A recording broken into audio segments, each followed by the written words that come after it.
कुमार भारती 10वीं कक्षा। आज हम पढ़ेंगे डिनर पार्ट का दूसरा भाग। ऑटो रिक्शा चला जा रहा था। इस बीच ड्राइवर उर्मी से बातचीत भी करता जा रहा था, लेकिन उर्मी का सारा ध्यान अपने घर पर ही लगा था। वह सोच रही थी कि अभी घर जाकर एक नए महाभारत से जूझना पड़ेगा, खाना बनाना पड़ेगा। एक लेबर जैसी जिंदगी हो गई है।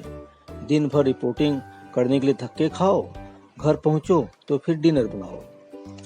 आगे की सीट पर बैठा बूढ़ा भी लगातार बड़बड़ा रहा था, लेकिन ट्रैफिक के शोर में उसकी आवाज दब सी गई थी।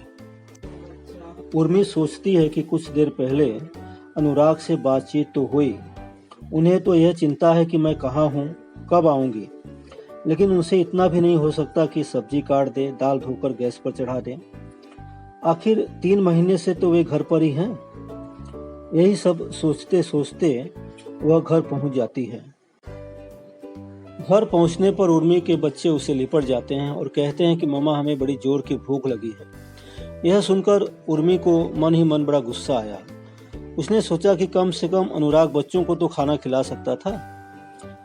अनुराग ने लेट होने का कारण पूछा तो बिना उसके सवालों का जवाब दिए वह रसोई घर की ओर बढ़ जाती है। अनुराग और उसके दोनों बच्चे उसे खड़े होकर देख रहे थे। सब्जी काटने के लिए उसने चाकू ढूंढा तो अनुराग ने कहा कि चाकू टेबल पर रखा है। चाकू लेने के लिए जब वो डाइनिंग हॉल में आती है तो अचानक हॉल की बत्ती जल उठती है। उसने देखा कि मेज पर बना बनाया खाना रखा हुआ है। यह देखकर उसे बड़ा सुखद आश्चर्य होता है। अनुराग अपने बच्चों के साथ बेडरूम से निकलकर जोर जोर से ताली बजाते हुए बाहर आता है। उर्मी स्वयं पर बड़ी शर्मिंदा होती है और उसे यह लगता है कि वह पता नहीं क्या क्या सोचती रहती है। इस तरह कहानी का एक सुखद अंत होता है।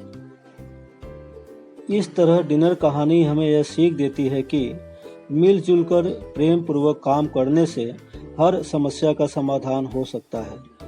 कामकाजी पति और पत्नी के बीच सामंजस्य बरकरार रहता है।